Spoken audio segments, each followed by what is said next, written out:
There's just 1 minute to showtime. The engines are on. The following program is brought to you in living color.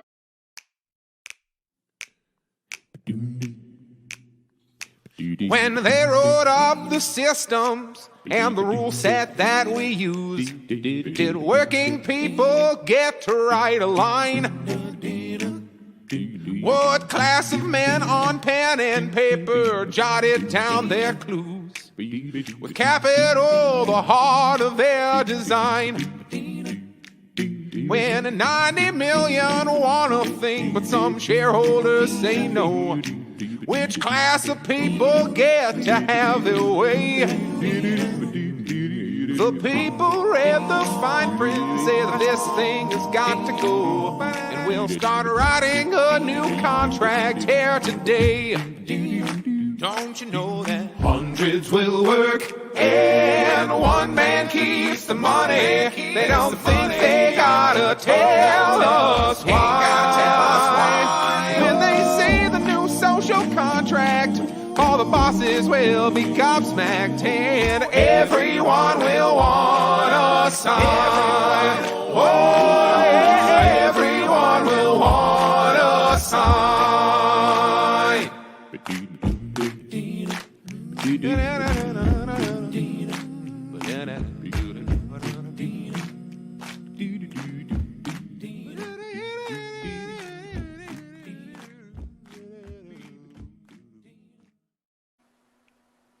Hello, cousins. Thank you for joining us for another episode of Social Contract. We have a packed episode again. We always try to fit in as much as possible, but things that inevitably don't make it into the show. So we are constantly trying to figure out what can go and what can stay as we come up to to airtime. But we hopefully will have a lot of good information for you today. We're going to be following up what we talked about, what everybody's talking about, which is the Gaza protests, the campus protests, which are starting to spread beyond campuses and grow within college campuses pretty much so fast that we really can't even keep up at this point. So we don't have like a list for you. You'll have to look into that yourself because things are growing very, very rapidly. And we are very excited to report on that because we're finally seeing this, movement really take hold. So as ever, I am joined by my illustrious co-host, Mr. Jared. What's going on, my friends? Good afternoon. Well, I'm good morning. scooching down on my seat. I'm falling, so don't mind me. Totally normal way of being. We were just talking about that I really have to try to put my normal face on when I come here to try to talk to people and act like an authority figure. Anyways, we have a good show for you today, and we are really looking forward to getting to follow up on this topic. Hopefully, we see some movement coming through, out of all of this. It's not likely that the government's necessarily going to respond like, okay, you guys win, we'll do what you want. But, there are some inroads here that can be taken and pressure put on these colleges and businesses through boycotts and protesting to make, hopefully make a difference to some of this going on. And something that we've been following up recently, you may have heard that a lot of this is not just in regards to a ceasefire movement. A lot of this also is in regard to a divestment movement. And that meaning that these students who, have to go into great manner of debt as a teenager and get to invest in these schools, these schools, they are taking this money and investing it into these very dubious companies that are effectively funding and providing weaponry and such to keep this conflict and other conflicts going. So they are also protesting that these colleges stop doing that. And Jared is going to follow up on that concept on how Columbia University, the reason that you heard so much about Columbia is because they have a very robust investment in a lot of these companies and a lot of these ideals. So he's got some interesting information for us about how all that is. Yes, we are punching through another Rubicon. Looking at the system of education, the well has already been kind of thoroughly poisoned, at least definitely for me, like with my life experience, what I've heard, what various mainstream and sub-mainstream opinions have been. We've spent a lot of time talking about who are the people that criticize universities. What kind of thinkers, what kind of people complain about all these universities are poisoning our kids' minds and teaching them all this useless information. That's been thoroughly branded as some like far right-wing idea. And then you start picking at the surface and you go, oh, right, of course. Why would there not be some kind of like class element to the elite universities? I'm not saying that there does not exist anywhere in America some nice community college or even, I don't know, public university, something that has, you know what, everyone follows these values and they really just all care about education, because usually that's true.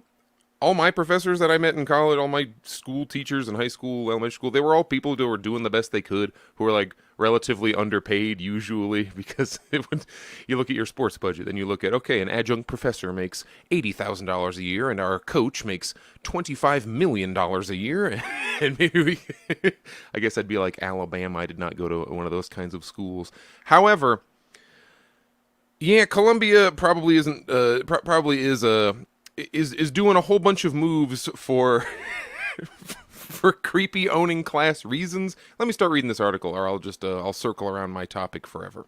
Columbia professor Shai Davidai's family tied to weapons manufacturing. If you remember this guy, he is the dude who was first online. We're going to show him all these screenshots here. First online referring to his students as just terrorists, like no minced words, just multiple times calling them these people are terrorists. Yeah, he was the guy standing in a field stomping his feet, if that's all you saw of it. He then people are online going, how can you possibly be kicking students off campus, be suspending people, be suspending teachers, for saying like river to the sea, or like not all Palestinians should be killed, like saying these very mild statements, and then you can get online as a Zionist and go, my students are terrorists who deserve and no, that's totally fine. You can just go about your business.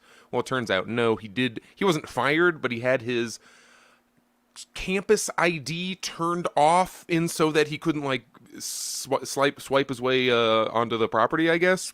Is what seemed to have been happening. This didn't have a open access to it. They kind of inflated the story, and he helped inflate the story. Say, I've been banned. I'm untenured.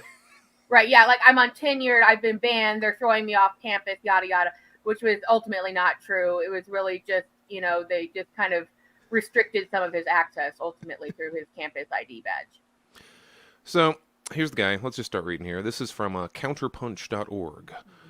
After throwing a foot-stomping tantrum earlier this morning, Shai Davidai, an untenured Columbia University business professor, was denied access to parts of campus. A self-proclaimed Zionist, Davidai is an Israeli-American who served in the IDF, said he was proud of it in a clip, and has continually harassed Columbia's pro-Palestine activists, labeling them as anti-Semitic, pro-Hamas terrorists. That whole proud of it, like, well, why does that even matter? Well, if you're an Israeli citizen, you are required legally to serve in the IDF for a certain amount of time. They have required military conscription.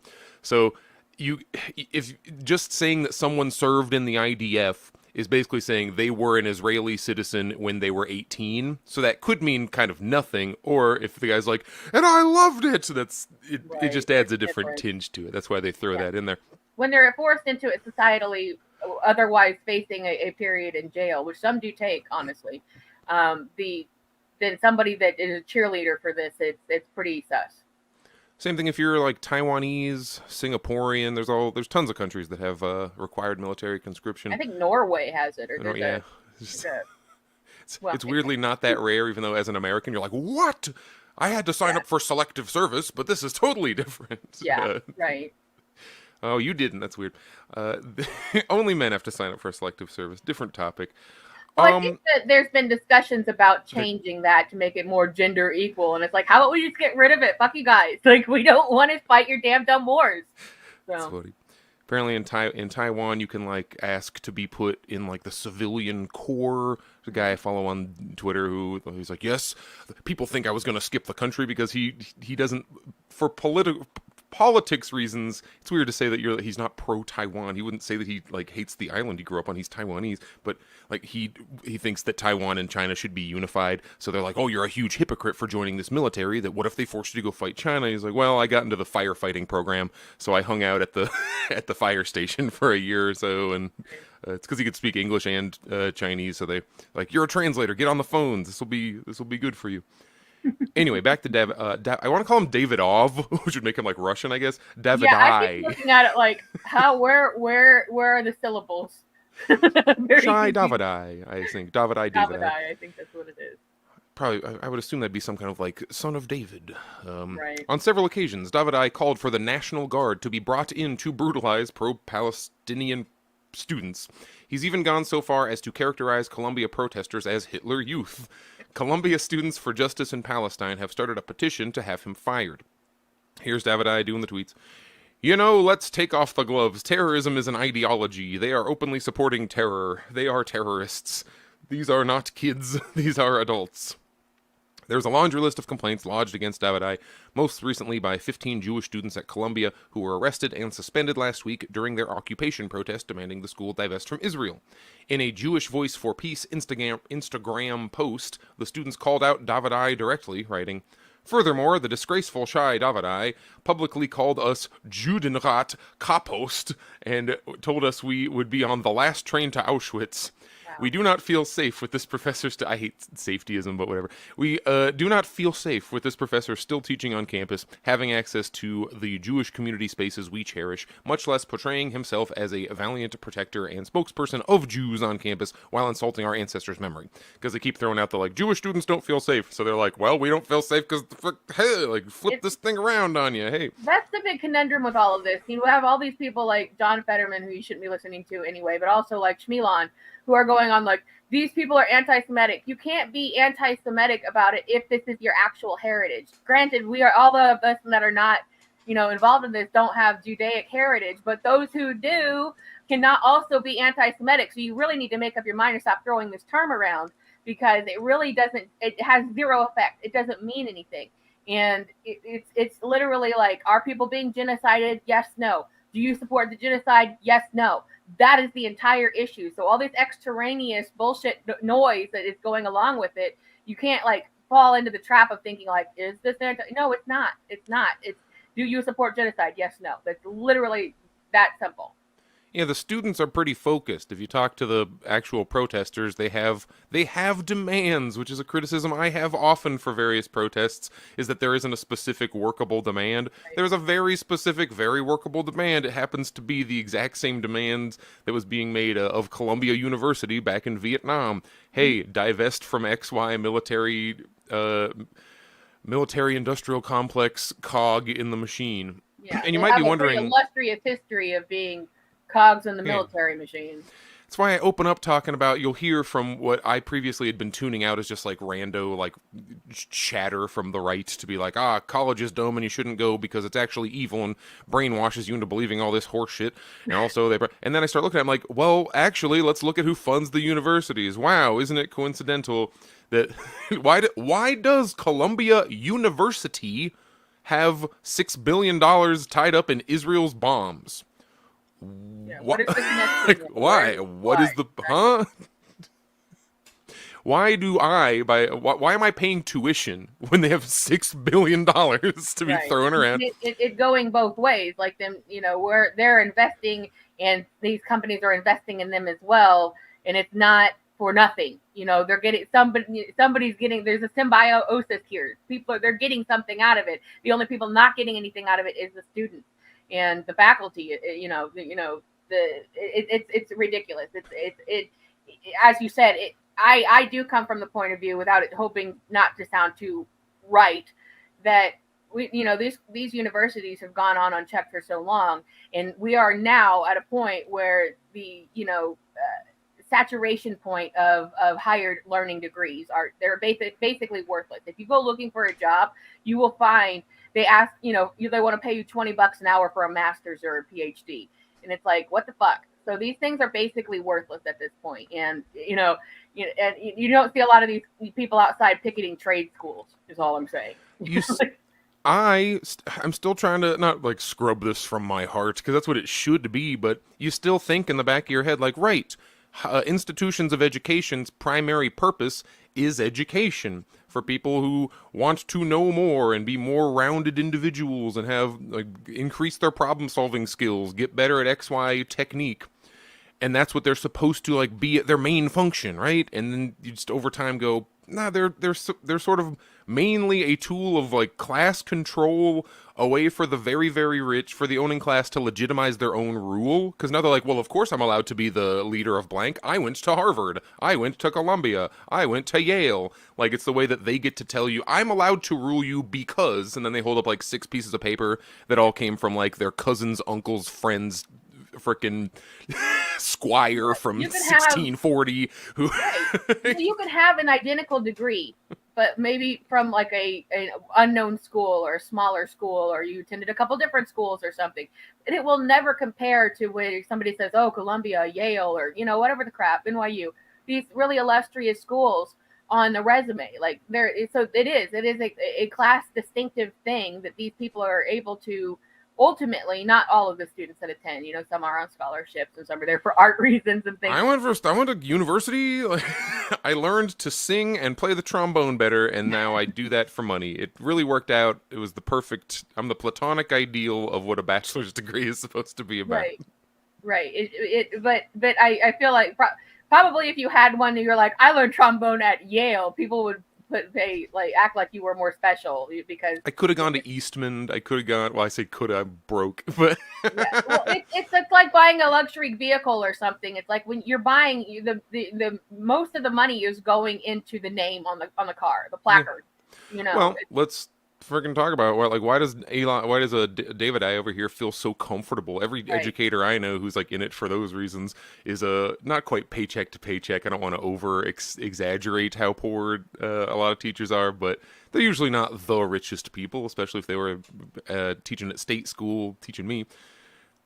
How does he feel so comfortable just throwing around all this outrageous stuff? Isn't he scared he will lose his job? Well, Davidai comes from a long line of assholes. His father, Eli Davidai. Oh, did I take have I not had this up? I'm so dumb. No.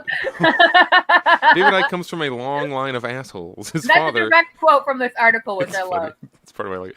Eli Davidai is an Israeli business executive who served as general manager of ARC, which describes itself as a leading global advanced manufacturing service provider. According to ARC's 2018 SEC filing, Eli Davidai, ARC's general manager of operations as of May 2017, has been a managing director at QMI since, I'm not even going to go, no one cares, since 1992, where he is responsible for making investments and overseeing companies at the firm. Additionally, Mr. Davidai was elected to the company's board of directors on June 5th, 2018.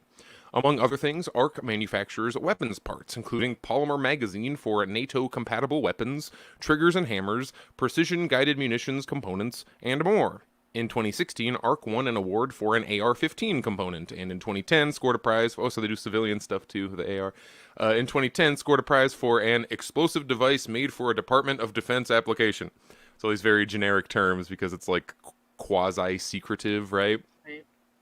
When we talk about where are all these billions of dollars going? We have to send $1 quadrillion to X country over here that we're fighting a proxy war with. Where does that money actually go? Well, there's this whole web, the military-industrial complex, including thousands and thousands of little dudes like this. You've never heard of ARC. You're never going to hear about the polymer magazine for NATO-compatible weapons. But the core reason why we're trying to get everyone into NATO is to force them to have to buy NATO-compatible weapons. It's like the entire goal. Like we're like, oh, they want to take over. Like they just want to. It's just money for the next 6 months, over and over and over. This forever. is Reaganomics in action. This is exactly how it was meant. You siphon off all this money and you keep it circulating within a relatively small, technically small compared to the rest of the world, but you keep it circulating among a small group of people so that it never gets out. It just keeps growing. And they are just able to keep growing themselves, and that's NATO essentially. That's basically how the capitalist governments work.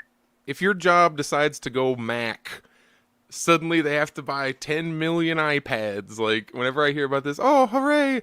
This school is getting iPads. I'm like, awesome! We just get to inject thousands of dollars directly into Apple's, and then oh look, one broke. Better buy another one. Yeah. They're unfixable, by the way. They're trying to get you into this closed garden ecosystem that is Yes. NATO weaponry. Because now, what is it? Finland just joined NATO. Guess what, Finland? You need to outfit yourself with all of our rockets that we have on a list that you signed, which is part of your NATO joining agreement. When Trump is up there yelling about NATO members don't pay their fair share, that's what he's talking about. He's like, these fuckers did not buy the number of Girl Scout cookies they said they were supposed to buy when they joined the Girl Scouts of the Illuminati that is NATO, or wherever this metaphor is going. That's why this the whole BRICS thing is so interesting, because it's sort of this anti-NATO, and everybody who's never been allowed in NATO or doesn't want to be in NATO for these reasons. But and BRICS is economic. BRICS is not a defense alliance. If you punch a BRICS member, all the rest of BRICS isn't like honor bound to start a world war about it. Right. Yeah. It's just mostly the idea of getting off of the U.S. dollar and exactly having this secondary option, within the world. And that's not to say it couldn't be corrupted just like anything else, like how this is, how U.S. dollar and NATO and all that is. But it is to see an alternate taking form has been very interesting. It's not necessarily going to be like the way forward, but we've lived this our entire lives, at least if you're millennial or younger, lived your entire lives with everything being one way. U.S. is boss. So somebody taking a legitimate shot at that is very interesting from my point of view. So Argentina went from being just about to join BRICS, then that Javier Milei, libertarian meme man, became the president, and now Argentina has 10 times the rate of inflation that Venezuela has. Yeah. Good job, Argentina. It's all working out. Hope you achieve all your dreams. Right. Sorry. It's hard to say though how much of where the tipping point of the U.S. influence and Western influence on that is, because that's what we do is we eat up all these smaller governments, put in some sort of puppet leader to do our bidding on that corner of the world with their resources and make sure that they come back to us. So, and then in taking the Donald Trump point of view is like, let's find the most flashy idiot who would be so distraction with misdirection. That's really what we're talking about in a lot of places. That's your color revolutions. You support that. That's how you. That's fucking. I'm saying the F word a lot more today. That's how we ended up with Hamas. How it is, man. It's how it is.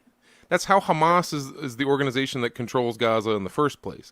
It could have been the very much secular, very much socialist other groups. It could have been the freaking Palestinian Authority, but no, they went in and funded what in their opinion were the craziest people. That's how you ended up with frickin' ISIS. It's like, oh look, a bunch of crazy people, let's arm them and set them loose. Like, that's kind of what the Nazis were, for God's sake. It's like, let's wind them up and send them at Russia, see what they're fighting everyone. Every international conflict that happened in the 80s, that was exactly the same scenario. Let's find the craziest gang we can find and give them all this armament and see what happens. That's Haiti right now. Right now in Haiti, they talk about the gangs. It's like, yeah, well, where do you think the gangs are getting their guns? Yeah, it's like they're all holding frickin'. Okay, I'm gonna get ahead of myself here. ARC also makes parts for MCX and MPX rifles. I don't even know what that is. Oh, which are used by the Israeli military. There we go. As you probably guessed by his crybaby antics, Shai's parents are disgustingly rich. Eli and his wife, Zahara Davidai, sponsored the Davidai Arrhythmia Center in Tel Hashomer, Israel, where Benjamin Netanyahu was fitted for a pacemaker last year. So, like, it's funny how they're all kind of know each other. They all have enough of these little connections. Interestingly, as Cholent Lover exposed on X, Eli Davidai has a long business relationship with Alan Quasha, CEO of Quadrant Management, who also serves on the board of directors of ARC. Quasha is an interesting character, an international businessman and a billionaire venture capitalist. Quasha has been involved in everything from Harken Energy, where George W. Bush was accused of insider trading. It's like just like a Jimmy Neutron brain blast every time. I'm like, oh, I remember Harken Energy. Yeah, right. But it just goes to show you it's all connected. Like, it's literally like it sounds conspiratorial anytime before now to say everything's connected would sound like you were insane and you lived in a cave. But the fact of the matter is it literally is a web of connections, and it has to do with when people talk about Illuminati, like, it's like, oh, all right. But this is sort of that. This is like where these like this web of interconnectivity that they'd rather you didn't really know about is going on. And that's where the money just keeps cycling through and staying within this realm, generally tied to the military and war. Which makes the whole guilt by association mode that, like, the proles, us, the everyday people, tend to engage in nowadays, it makes it so much more frustrating. We're told that because XY internet commenter was on other... I'm not even going to say names, so they'll just piss off someone. They'll be like, well, that's different, shut up! if blank person doesn't like blank person and went on third blank person's show, uh-oh, now everyone's evil because they were in the same room as... And who are we talking about? We're talking about completely powerless internet losers who, like, say things. That's their level of power. Their level of power is to get on frickin' Twitter and do a stream. That's it. Meanwhile, it's totally fine if the Clintons and the Davidovs and Quasha, if, like, every military industrial ghoul is allowed to, like, is sitting on the frickin' wedding party of every other ghoul. Like, they're all obviously friends. They all obviously self-deal. And what are they doing together? Making warheads and dropping them on people. And that's somehow considered like, oh, that's not a big deal. Like, the class character here is insane. Like, owning class people, look at them. Look how united they are. Look at all this shit. They are best friends. They all hang out. They all help each other. They never frickin' break ranks, and they maintain power because of that. They have an extreme solidarity among their class, and they're never giving up that power, like, willingly. Look at us. We're all down here sniping at each other, like, refusing to... And all this kind of came out. People started really noticing it more because of the Clintons, because they had their hands in so many... different things, and it's like, why are you the apex of evil? They why really are everything. Right? Yeah, like, why are the two of you like if there's something horrible going on in the world, you can always trace it back to you somehow. Like, you two people, like, of all people, like, why? And then you're out here trying to talk about, like, women's rights and crap, and it's like, are you kidding me right now? Like, you fucking hypocrites! Like, you are you are literally goddamn devils. You are the worst people who have ever existed in the world. And I think that's when a lot more, but it's mind numbing. Like, you really can't track all these things because you end up making a conspiracy wall, because it's just like strings tying to everybody and interconnecting everybody. But it's just the same groups of people who have been grandfathered in for so many years. So we really, in a sense, are dealing with some of these original American capitalists. The companies that were originally founded when industrialization took over. All of that is still happening. It never really stopped. It just grew. But it's this kind of mutant entity that is separate from the whole rest of the world. And like Jared was saying, our power is no. We've got no, voting doesn't work.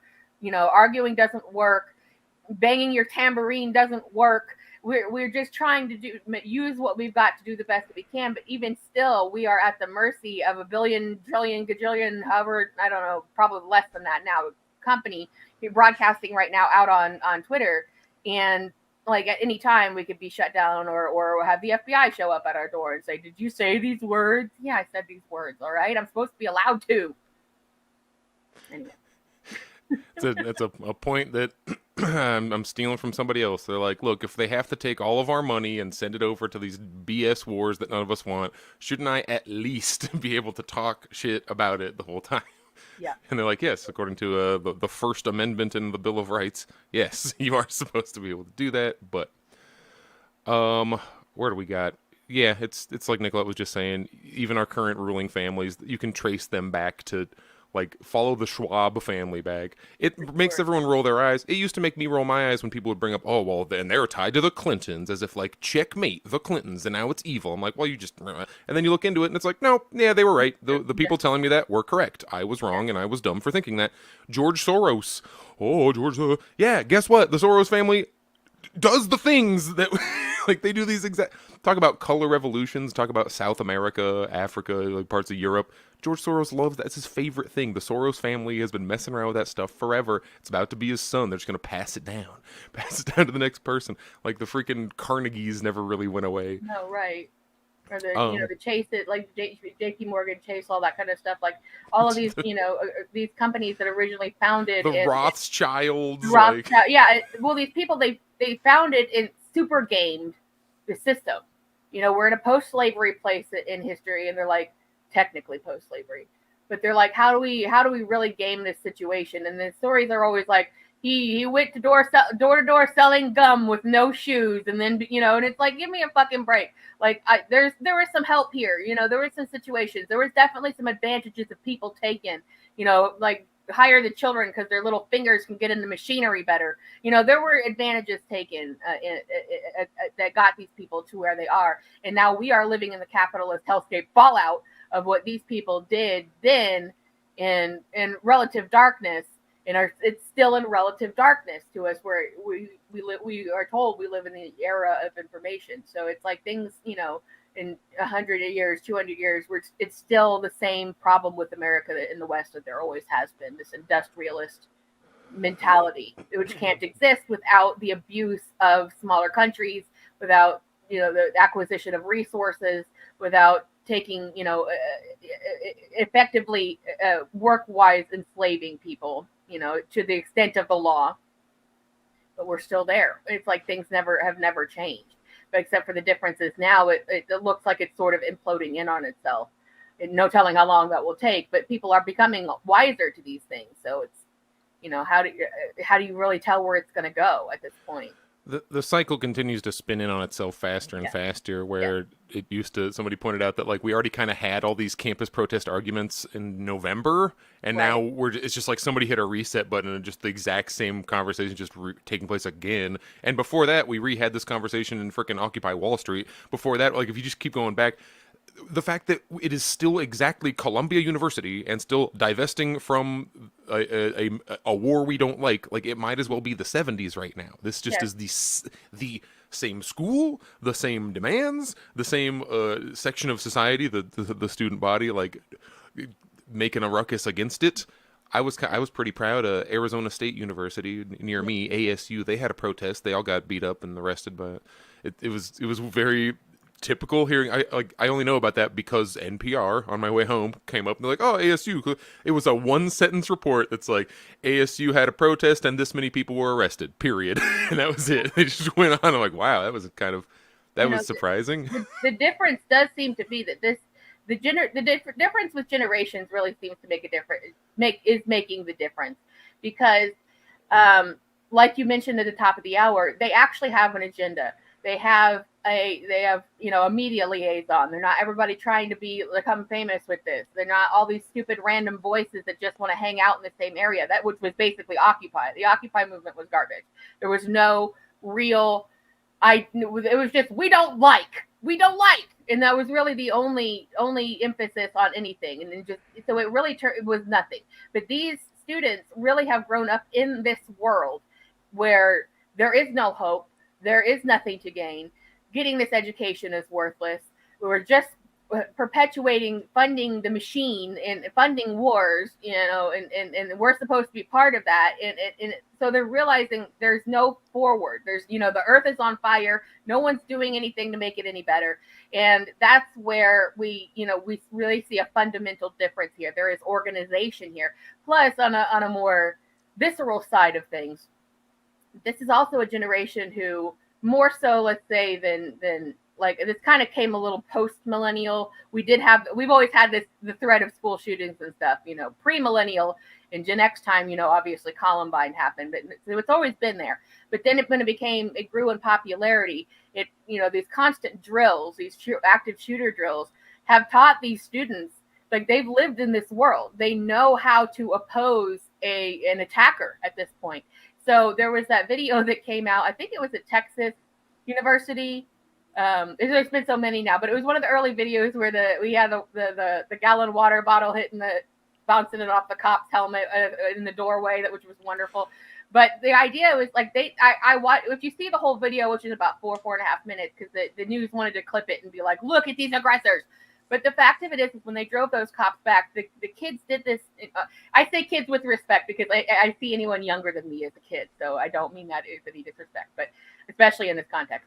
But you see them do this move where they lock arms and form a rectangle, like a goddamn Roman legion. I've never seen anything like it before. And they physically move those cops back out of their way. And so you are not dealing with amateurs here with just fun ideals like you were with past generations. These kids are hardened professionals when it comes to this situation. and they know how to organize. They know what they want. They know how, and they know how to get it. And I feel like we need to be supporting them as much as possible, and hope it's starting to spread beyond campuses, which is a good thing. But remember also, there's no real telling how long this is going to go on for. So if you have the means, support them. Hot weather is coming for a lot of places. Try to make sure that, that there's water, adequate water for people. Try to bring food. Try to help in any way that you can, if you can, even if it's just, like you always say, if we're just spreading information, that is to help as well. But one thing that we have to also try to help with as much as possible, and I hope that they can stay fast on this, is that despite the fact if you like a certain politician or not, they have got to keep the politicians out of these protests, because it is, even if their intentions are good, it is a distraction. And I really hope that, above all, that they don't allow things like this to co-opt their movement, people with these agendas to come in there and say, because I realize people are really kind of liking Jill Stein a lot right now, and she was arrested on one of these protests, which seems like a good thing. Yet we should not be talking about her at all. It should all be about this movement, these students. So that's a distraction, even if you like that she's on that side. AOC, crashed one of the protests, and which was, I think, at Columbia. And then there was conflicting information where she said she was invited, and they said you were not invited. So, there's that too. And she has obviously, a CIA plant. So she comes there to mess things up for people. So I really, really do hope overall that they keep that steadfast in that, and then don't allow politicians and media to co-opt the movement, because if it gets watered down, it's over. At any point, this could just end. And we shouldn't expect the government to bend to their will.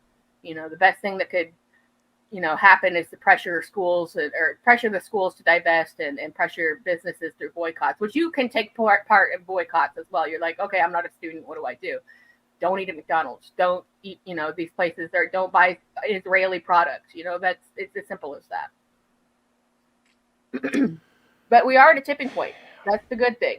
We are definitely seeing more progress than I think anybody else could ever do this before. And again, you're going to hear from me, which is, this is why we need to be living in a unionized society, because we need to be able to work together more effectively, more efficiently, because by definition, we right now have a rogue government who is doing nothing to support the American people, where we know there's a laundry list of issues that we are facing and nothing's getting done. And, our lives are shit, or our lives are complete shit, while this small web of people enrich themselves off of terrorizing and ethnically cleansing another group of people. And not just them, throughout the world. But this is just, what we're looking at right now. So that's where we really are. And don't forget, this is ultimately, I'm kind of pontificating here about this, but this goes so much further than a ceasefire movement. We're really talking about Palestinians. This is their indigenous land. We're talking about a genocide on indigenous people. So power needs to go back. We're talking idealism. Power needs to go back to the Palestinians to then decide if they want to have some sort of two-state solution or not. It would not be the first time a group of colonizers were forced off of a certain place or a settlement or establishment that they didn't belong. So, that's what I think the ultimate end goal. It doesn't stop with ceasefire. It stops with giving the land back to the Palestinians, and making sure also that Israel cannot usurp any of its neighboring boundaries under the same pretext. But, maybe I should let Jared speak. This isn't even me being a downer. It's because it's not even me saying like, oh, don't have any hope or be upset that these protests are happening. I'm just thinking of how many current leaders that we have right now who were doing exactly this back in the day. Because you have, was it Ilhan Omar's, I think, daughter was one of the Columbia students who was getting arrested. And or she was tweeting, she's like, it's 4 a.m. and I'm kicked out of kicked out of her dorm or something. I think, I don't remember what it was, like right. Suspension, whatever. And I'm thinking about Kirsten Sinema, who was, I guess, is my senator. She's not seeking re-election, and she's changed parties, but she was a black bloc style protester who would full mask up and go break windows and shit, like as into it as anybody could possibly be. And then you have her turned. You got Bernie Sanders, who's out there protesting in Chicago. The greatest disappointment we have ever known. It's like It's just that those resources really talk, and it's like these backdoor deals that are like, all right, we understand you're super popular, you're so cool, you're so edgy, edgelord. Here, you want some money? We got some money. We got so much money, we will never run out of money. How much money do you want? You got all the healthcare and the money in the world. Just do what we say. For Barney, he does not want his wife to go to jail. Something she did she has some kind of finance thing where she owes somebody money for something, and There's suddenly always something. There's always something they can get on people, and that's exactly why AOC. Oh, what happened we with her? gotta. It's sort of like dipping into a little bit of utopia here. Like government representation almost should be compulsory. Like if you can be drafted into having to serve on a jury, to some degree, you should be able to have to be some sort of public servant or something. I'm not saying that everybody's qualified to do so, but we have the money in politics is what makes it corrupt, and there doesn't seem to be any way around that otherwise, other than like I'm constantly out here saying like unionize because we have to do something. It would require a dictatorship of the proletariat to. Yeah, well, I mean that's kind of it, because we need some sort of opportunity to oppose the people who are supposed to be representing us, but instead they use the system and game the system for their own uses, and they exude further control over us as American citizens, and act as though like that they're doing it for us in some way, but it's really opposed to what most people want. And it's just it's this insane, I don't even know really what you call it, just like system. It's just like how are we supposed to exist when things are denied? We can't even have a website that people like, right? Because they decided people use it for good too much. It's like we are being opposed at every turn. These corporations are allowed to take complete advantage of us. We've talked before in the past, just as being artists. As Jared is a musical artist, I'm a digital artist and a writer. We are hamstringed because we have these opportunities to release our information and our makings to the public, yet we have to pay exorbitant fees to these websites that allow that to happen. And don't necessarily get back what we put in. So, and that affects so many people because the technology is there, but it exists at a cost of allowing these corporations to figure out how to further take advantage of people in all aspects of things. If you go online to pay a bill or something, you have to pay a fee to pay the bill, and somebody benefits from that, and it's not you. So every single thing that, we are in such a hyper capitalized society at this point that we have reached a point of non-function, and this really in its own way, these protests really demonstrate that is where we are, which is why they've gotten so much actual resistance. And the Indiana University in Bloomington, Indiana, they had snipers on the roofs. Snipers. They called in. This is a good hour and a half away from Indianapolis. They called in the Indianapolis State Police or the Indiana State Police, the Indiana Police Department, Indianapolis Police Department, which is like I said, at a good distance, and the SWAT team to intimidate and rough up these students. So this is not something that they're willing to bend or break on. They will just keep throwing their resources at people until hoping that everyone gets tired and wants to go home and give up. I won't go on too long of a rant on this because it's me starting to get into my Marxism, Leninism nonsense. But what you're describing, people hear the phrase dictatorship of the proletariat and go, see, dictatorship, that's what communism is all about. You want to install a dictator and make everyone wear the same shirt and die in a hole, and that's what communism is. Right now, we are experiencing a very intense and quite a brutal dictatorship of the bourgeoisie. All of the things that you were just talking about, all of these weird little penalties that we seem to have to pay, all these weird little control mechanisms, interference, how we aren't even allowed to have a website that's nice. Like, it's not that the owning class is just up there behaving neutrally and just being like, oh yes, we are simply playing a fair game of Monopoly and we happen to be winning, but if at any point you start to win, well, in a very gentlemanly fashion, you will simply be the winner and we will accept our position losing. And it's like, no man, we are oppressed and suppressed as a class, as workers, constantly. Our government is basically a puppet show that exists to make the thing that the rich people want happen. You were talking earlier about how every time someone becomes an ultra mega rich powerful person, it's because they were doing some crime before. Well, isn't it convenient that it happens to be, oh, we're doing all this child labor. Our steel company can get higher and higher and bigger.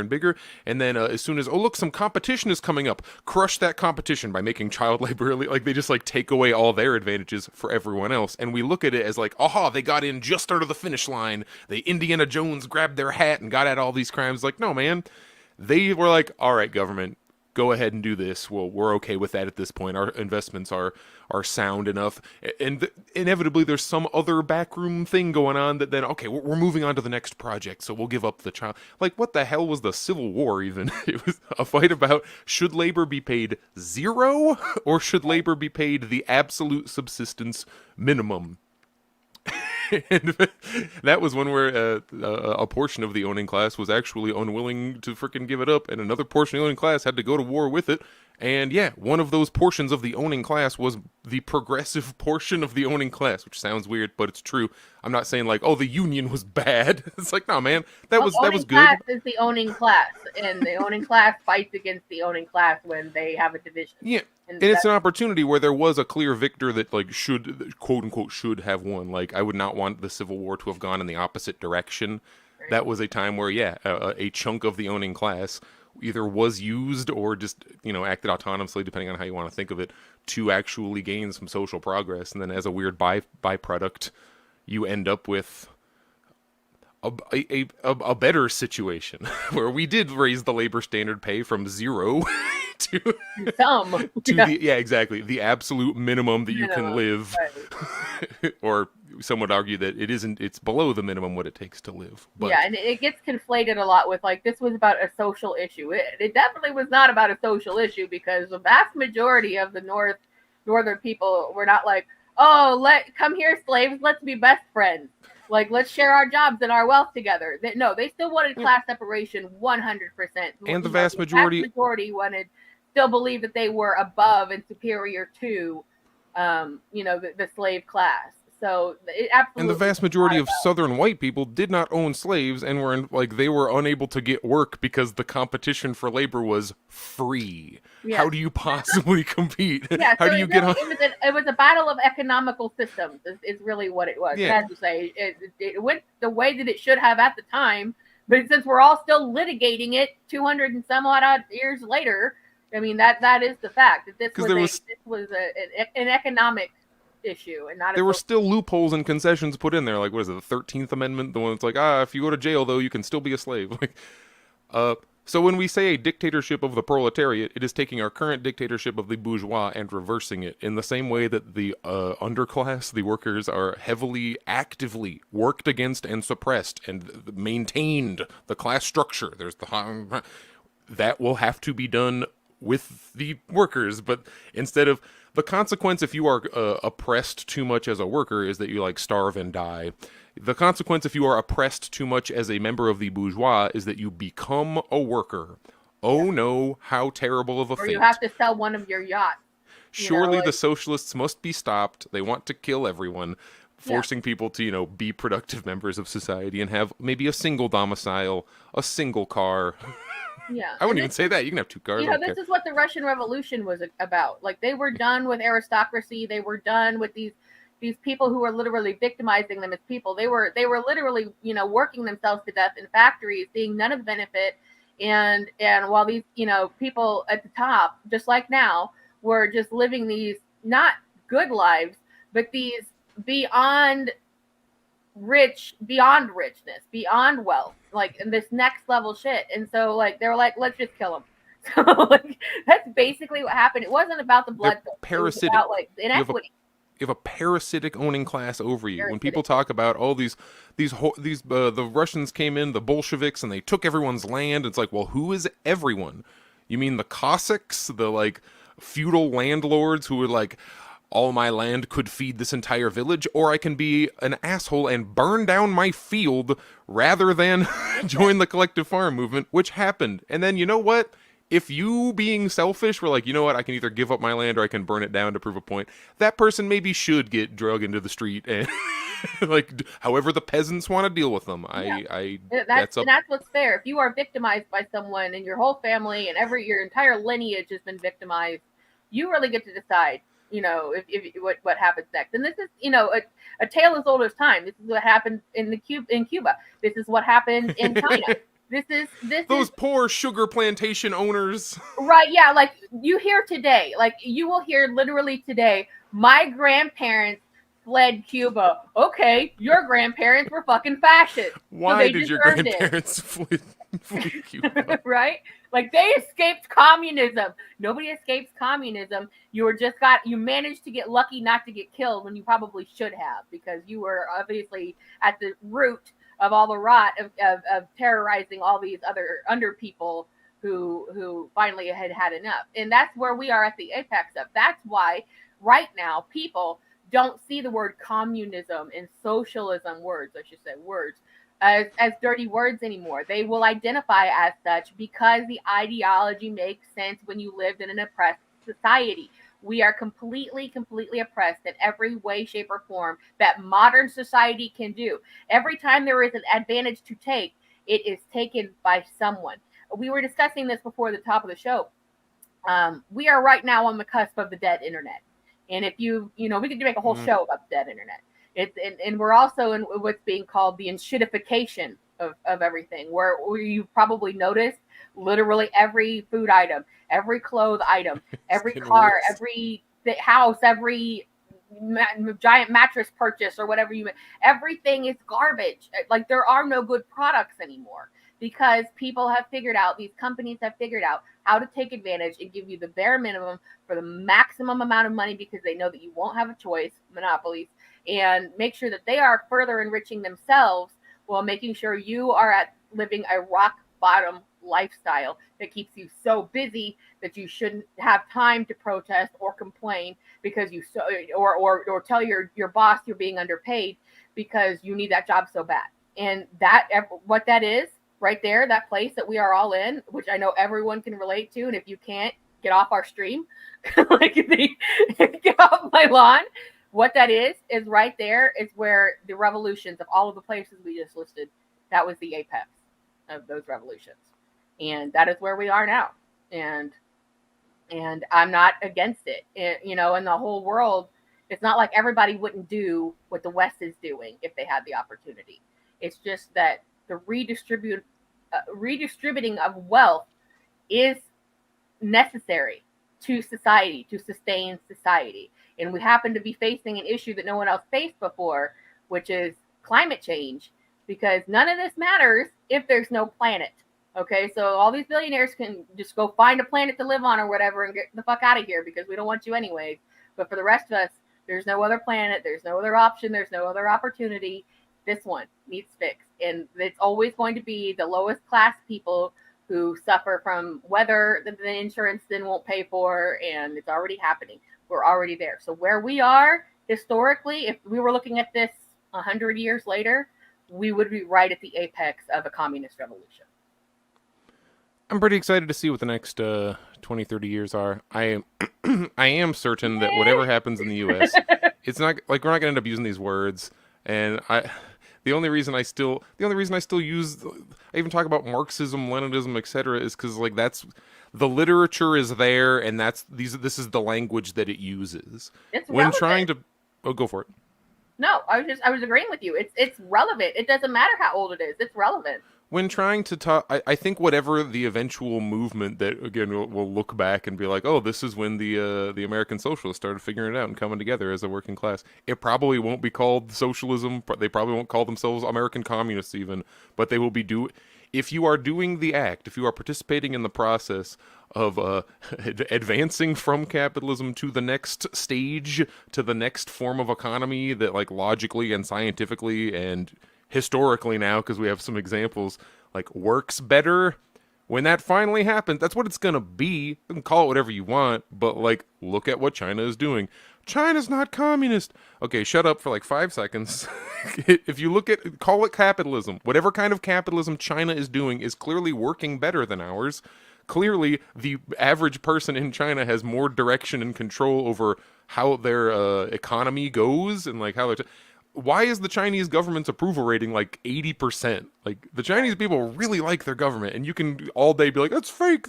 Those are lies. Those are fake polls, and they're brainwashed." I'm like, just talk to people from there, man. I have like my friends in China are almost what you'd consider like liberals. Like they aren't hardcore freaking hammer sickle. I will die for the party. Like they are not those kind of people at all. And they have all these criticisms for the government. And then you say, "Oh well, like do you like them? Do you think it should be changed?" They're like, "Oh no, keep this government. This government is doing good things." Like they would have like, "Would you like the U.S. to take over?" And they're like, "Absolutely not." It's like, would you prefer Western style neoliberal quote democracy where the Huawei guy can just run your whole country? He's like, no. If the guy tries that, we take him into the mountain and give him a long talking to for several months, and then he comes back he and doesn't leave. The Alibaba dude, it's like they took their Jeff Bezos, gave him a stern something for a few months. He came back, chilled up. He completely chilled out. It's weird. Yep.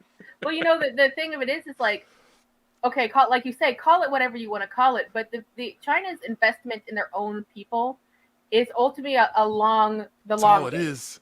You got to invest in the long game. Look at them. Okay, say they're investing in their infrastructure.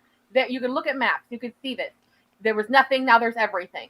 They are investing in their cities. They're investing in their people. They're investing in their children's educations. Okay, they're doing it. You can't argue with it. America's doing the exact opposite. We're scraping the bottom on everything. We're taking everything away. We're making sure we have bad education so we can't fight back. We're making sure we are living at the lowest poverty line so we don't have the time or the energy to protest or whatever. So if you compare these two societies down the road, which one is going to ultimately end up with more global power than the other? America is on a death march. It really honestly is, because this ain't about good or bad. What works? Yeah, it is. It's not just about like, oh, they're making their people's lives better and America's making its people's lives worse. What it is that they are ultimately breeding, I don't mean that in any derogatory way, but I'm saying breeding an ideology, breeding in generations of people who are going to be able to succeed in the world, in business, in life, better and advance further than what America is doing for its generations of people and what's coming and what's going on. So that is what you need to really look at if you want to look at it from an economic point of view. If you want to look at it from a social point of view, you can call these, you can say whatever ism that you like. But the fact of the matter is they are preparing themselves and positioning themselves for a better stake in the world on the small level of businesses, like just small ownership of business, to the global standard. So ultimately, we will be looking at them, I think, as the next big empire, because America is crumbling, quite literally. And we know that from the inside, and they know that from the outside too, and they're banking on it. And you can't expect them not to. So this photo I've brought up here, show me my right window, you jerk. Where is it? Jerk. I know, and that's the thing too. We're all dealing with the same crappy services. We're all dealing with shitty internet. You can the internet in China and Korea is amazing. It's not like it is here. I bet they don't have these problems. So then I just clicked the wrong freaking window, but still. Okay, this is a photo of Shanghai in 1990 and Shanghai in 2010. So that's 20 years, and you see at the top you have this lovely little park. We have, and then you go down. 20 years later, it's more than New York City's skyline.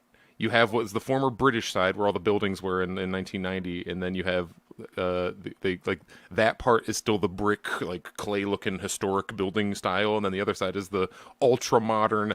Everything has there's more buildings even than just that. What was that, 2010? If I do 2010 to 2020, it's a whole nother jump above that. And also, neutralizing colonizers is a part of that story. So, that has to do with it as well. That's what China's entire history. Back down to. Imagine if you give just roll with me here on this one. Let's say that since we've Palestine, that Israel is a interloper on the land of Palestine and the Palestinian people. Imagine if they were forced out by whatever means. then that goes back to the Palestinian people, who would then have the idea that they could do whatever they want to with. They don't need to mess with NATO. They don't need to mess with America, because, like we've been talking about, this BRICS alliance, getting off the U.S. dollar could, give them some resources and such. Then they too would have the ability to build up their society just exactly like this. There's certain methodologies to humanity. It is what it is. But there are ways that things are done, because a lot of these people, I'm sure, would like to go from the pictures there with the 20 right. 90. Just think about your own city. Like, man, that'd be cool. Right. And yeah, and if the opportunity though is like, some people don't want to live in a city like that. Well, like that doesn't mean that, like, if you leave this city, there's like no more electricity or anything. Like, I have great news. I've been to the suburbs of Shanghai. Right? Oh yeah. my God. You have never seen a bus stop more beautiful. Yeah. And it's like, you can't. It'll be like a bathroom attendant. Like, what's happening? Well, there's someone I follow here. I can't think of what his name is. Maybe some of you guys would just recognize me telling about it. But he's like an economics genius, this guy. Sometimes he's posting things that I'm just like, you too smart for me. I can't follow this. But like, I'll be looking. What he did was, he was a business owner here. He watched his business fail, and he was just like, I'm leaving. And he left, and he lives, I'm not exactly sure, like Vietnam maybe, but he left. He actually left. And then, like, he'll be posting nowadays. He still posts economic stuff and, political stuff. But he's like, look, I paid like $1 for all of this food and the transportation to go and get it. And I'm going to like hang out here and play around on this beach. And it's going to be fucking great. And I'm going to love it. And it's just like, I can definitely see that appeal. But at the same time, I don't feel like we should be forced into that situation. We should not have to leave our homes. We should not have to leave our country. We should be able to be in a place where we can take, control of how things are. We should get to pay $1 for the transportation and all of this illustrious healthy food. We should get to play on the beach. We should get to do these things. And but we're at a place now where it's either, in all honesty, these campus protests have the ability to be the beginning of this. But we are, if you look into history, we are right on the cusp of where every other revolution, communist revolution, has taken place. That's where we are right now. Who knows what the shape and the form of that would be in this modern era and in a place that we are so heavily oppressed. But as Jared says all the time, the precedent is there. Marx and Lenin, they were writing about this. It's there. It's still relevant. What they went through 100-some years ago is still relevant to people, because there is a methodology to all of this. So we have even more contemporary examples. Like, I forget this point, because it seems like almost like a cheap point to make, but it's like, look, because around this media landscape, if you go through your revolutionary blackout networks, your due dissonances, Jimmy Dores, etc., they aren't necessarily all communists. In fact, most of them aren't. But I've heard them seed the point that they've heard from other people, which is, hey, what's the only thing that's ever beaten neoliberal capitalism? The only thing that has ever defeated neoliberal capitalism is socialism, communism. Anarchy, one time there was this village that for a week, no, I'm sorry. The ideology that is currently, the economic system, the economic direction that is currently defeating neoliberal capitalism is whatever the hell China's doing. Call it frickin' Oompa Loompism. I don't give a shit. It's currently winning. Yeah, it's 100% true, because we in a lot of ways it does feel like uncharted territory, because we are so repressed. We can't all just sit down like, okay, it's I've got so much time now, I'm going to educate myself on the Marxist-Leninism ideologies. No, we know that you're working. We know that you're tired. We know that you're books on tape. Tired. Start putting on books on tape.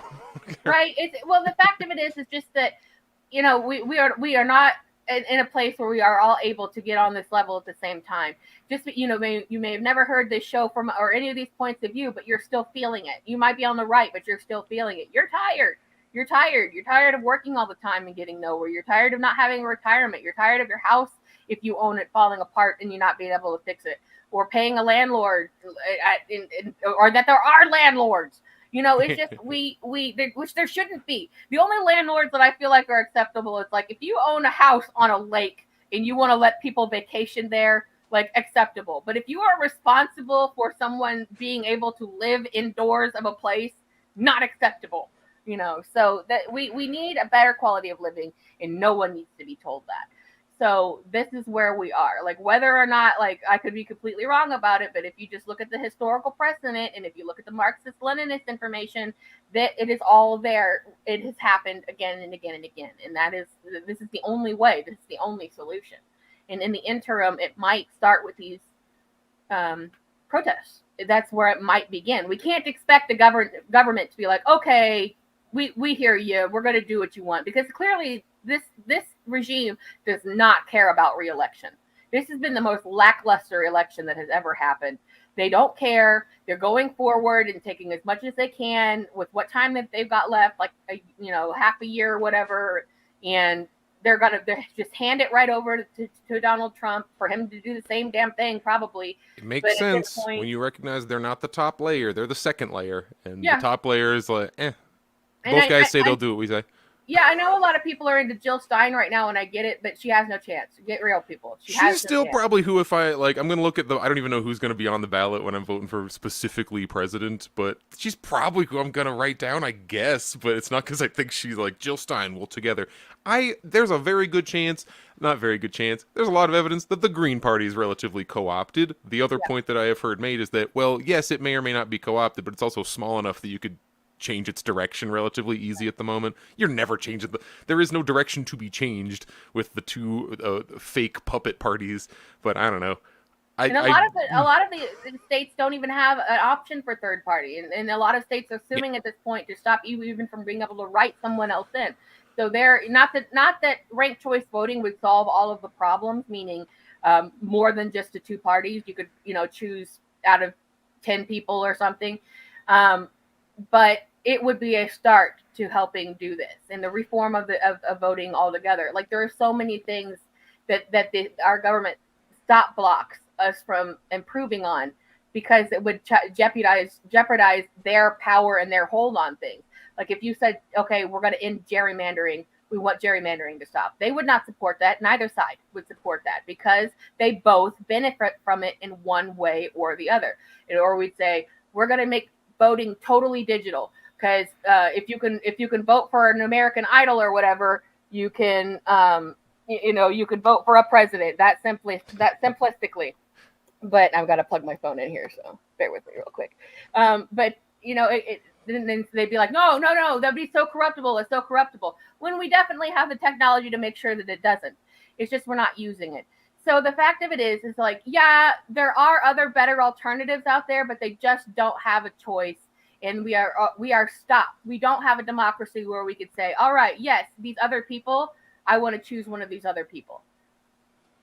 We're just, and that's why I'm constantly like, unions, because we need a way to literally unite with each other and start making these demands. And that's actually what these campus protests are doing. They're popping up all over the place, starting to come out, including outside of America. And they're starting to, actually unions are starting to picket with them as well. And, so people they're not doing it the way I'm saying it exactly, but they are literally doing the stuff and the things. And this could be the beginning of something bigger. And I really hope it is. I don't want to see this movement fizzle out just because of a small concession maybe from the government, because what the government would do is, at the very most, they're not going to say, we're going to stop selling weapons, we're going to stop giving money. That's not going to happen. It's going to keep happening. But what they might do is do a Gaddafi situation with Netanyahu and be like, he was rogue and crazy and we hated him the whole time and now he's dead.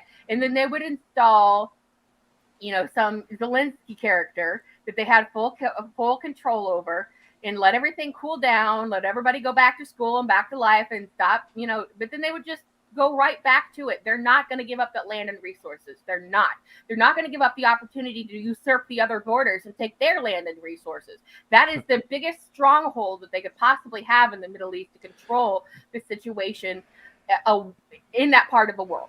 It has to stay forever to be a no one ever come together because we're here picking at you thing, kind of like what Ukraine is or going to become. Same thing what Taiwan has been forever, where it's like, this isn't settled, and then they just hold on to that forever. It's not that there's victory would ruin it for them. It has to be a point of conflict and constant like just reasons that everyone around them also has to buy even more missiles from NATO, even more.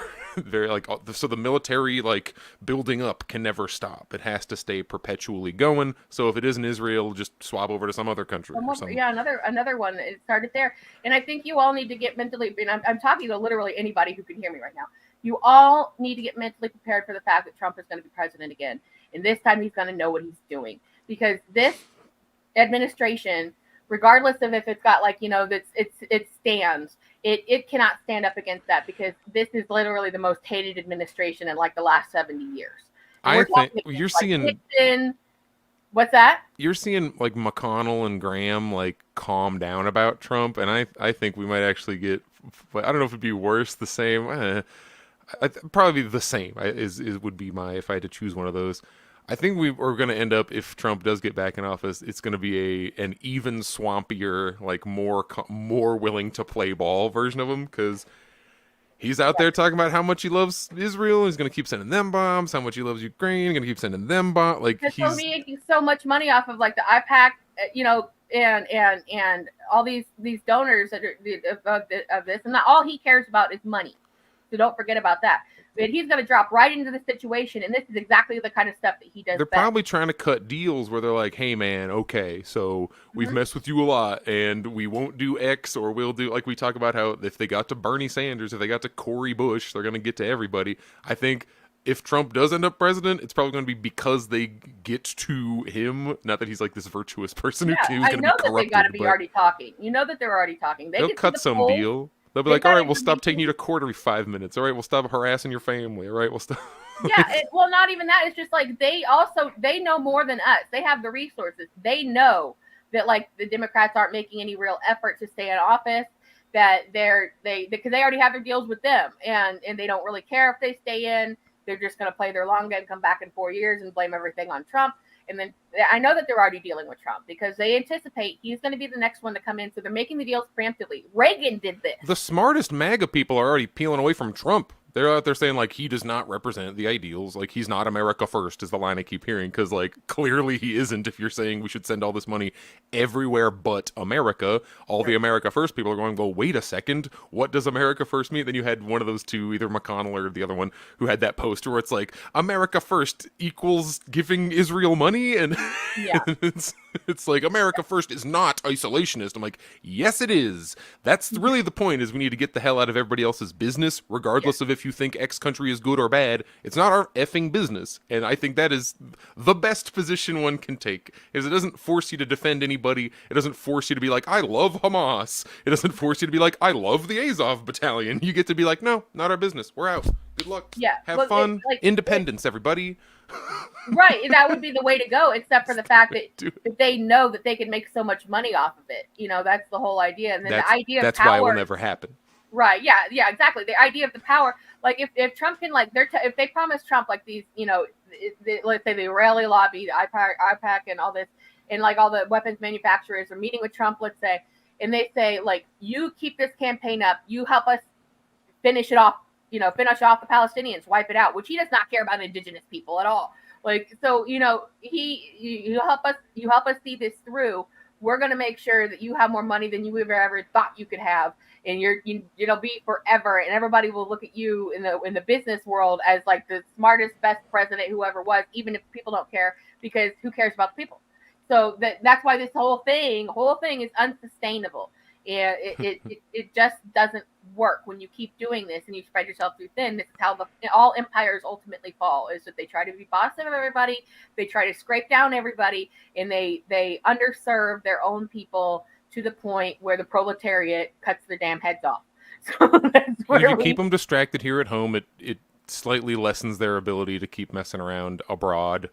Because, I mean, suddenly we're floating this, like, a 40-day ceasefire in Gaza. We're getting worked out with Israel. I think that does have quite a bit to do with the fact that it has been nothing but sustained protests since October that have only gotten louder.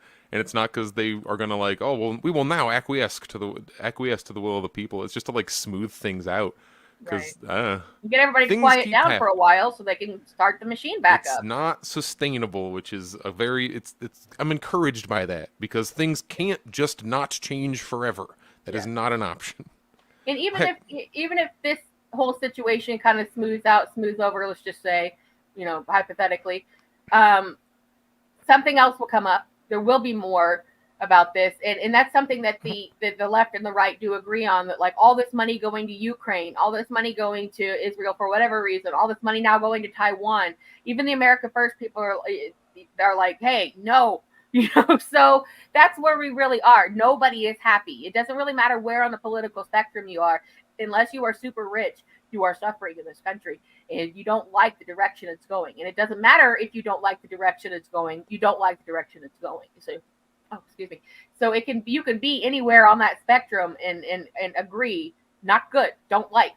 So if this does smooth over, let's say the campus protests end, it's again not sustainable because something else will take its place. We are at the point now where we realize pushback is the only way that anything is going to change or get done or move forward. And again, that's how the revolutions start. So maybe only an alliance of former anarchists and former libertarians can come together. And I joke, but I do think that's why I see the most encouraging. Like we talk about being the adult in the room. People who are willing to actually like, okay, let's actually get down to what matters here and stop sloganeering. Well, people who are more willing to be like, look, whatever they're doing over in this other country, why don't we copy that? Yeah, exactly. And it remains to be seen. I wish we would take a model like a Chinese model, like, and invest in our own selves. Like if America was really smart, if our government was actually really smart and competent, which they are not, either team or any situation, they are not competent, because if they would recognize what China is doing, which is positioning themselves to become the global leader by investing in itself and its own people, and do the very same and say, oh, you're going to take your people and elevate them? Well, we're going to elevate her harder. That's exactly what should be happening right now. And it's not. And that is not sustainable. And that's the whole issue with all of this. So the empire is falling in one way or another. I would love some like friendly spirited competition, like a space race, but in a more fun way, where it's like we're over here doing our thing and China's over there. We're like helping each other. High five. Psh, let's figure out nuclear fusion. Awesome, man. Let's go to Mars. Woo. Yeah. And then you could throw Russia into the mix too. They also aren't really, they're kind of in the middle of us, like kind of oppressive of their people and keep all the money at the top, kind of a little bit invested in their people. So it's sort of like China, super investment, Russia, middle investment, America, go fuck yourself. That's another one. Ask the average Russian citizen if they like their government or not. They have like a 70% approval rating. And sure, you can say, well, every poll is fake and every Russian I talk to is a bot. Russia takes its vast oil income and puts it directly into Russia. There's a reason that their subway system is better than ours. There's a reason that it actually works. Russia's working with half the stuff we do. Russia's doing they're starting Dark Souls where you get no armor, no weapon, and they're still somehow basically level with the U.S. on a lot of things that are surprising. Guess what country's probably going to beat us next in life expectancy? Right. All right, I'm going to ramble forever. It's been we're in bonus time now. Yeah, we are. We're in bonus time. Yeah, that's so. To conclude, which is not really a conclusion, but a to be continued. We may be at the beginning of the revolution. We might be reporting on it right now. So let's hope that's true, and let's just all try to do our part the best that we can. We understand that you are oppressed and you are tired. Just keep talking to each other. Keep talking to social media. Just if that's all you could do, that's all you can do. If you live near a campus and you have the ability or the funds or the ability to organize, take them some food and water. Go hang out there. Do what you can do, organize in your community. That's what we're talking about. Because some people, obviously, I'm not trying to be ableist here. I understand that some people don't have the ability to go places or do things or money to do. I understand completely. But if you do, okay? That's the only way things are going to get better. And if you too think that maybe we are at the beginning of something, if maybe something is, we're seeing going to see some fundamental change, be part of it. So that's what we hope that we can inspire. So thank you all so much for being with us today. We really appreciate you. Thank you for everyone in the chat. We've enjoyed reading along with you, even though we always co-opt talking so much that we never actually get to say what you guys are saying, but we appreciate you so much. As always, you can check out our past episodes on the Revolutionary Blackout Network Inland Empire YouTube channel. We have a playlist there, so you can check out what we've been talking about for the past few weeks, and take care of yourselves. Try to take it easy on yourselves. You're good enough. You're working hard enough. Don't feel guilty. So we appreciate you, and we will hopefully see you next week, same time, same place. So bye, everybody. Good night.